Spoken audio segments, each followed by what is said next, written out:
સુરત શહેરમાં ડિજિટલ અરેસ્ટના નામે કરોડો રૂપિયાની છેતરપિંડી આચરતા નેટવર્ક વિરુદ્ધ ક્રાઇમ બ્રાન્ચને એક બહુ મોટી સફળતા મળી છે. સુરતમાં સીબીઆઈના નકલી અધિકારી બનીને એક વયોવૃદ્ધ મહિલાને ડિજિટલ અરેસ્ટ કરનાર મુખ્ય આરોપીને પોલીસે ઝડપી પાડ્યો છે. સુરત ક્રાઇમ બ્રાન્ચની ટીમે સચોટ બાતમીના આધારે શહેરના અમરોલી વિસ્તારમાં જિગ્નેશ વગડિયા નામના શખ્સની ધરપકડ કરી લીધી છે.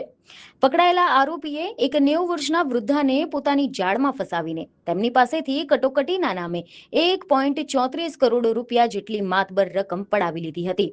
આ કેસની વિગતો મુજબ આરોપીએ વૃદ્ધાને ફોન કરીને ધમકાવ્યા હતા કે તમારા નામનું એક શંકાસ્પદ ડ્રગ્સ પાર્સલ પકડાયું છે અને તમારી સામે કાયદેસરનો કેસ થશે. આ પ્રકારનો ખોટો ડર બતાવીને આરોપીઓએ વૃદ્ધાને કલાકો સુધી ઓનલાઈન વિડીયો કોલ પર ડિજિટલ એરેસ્ટ કરી રાખ્યા હતા અને કરોડો રૂપિયા ટ્રાન્સફર કરાવી લીધા હતા.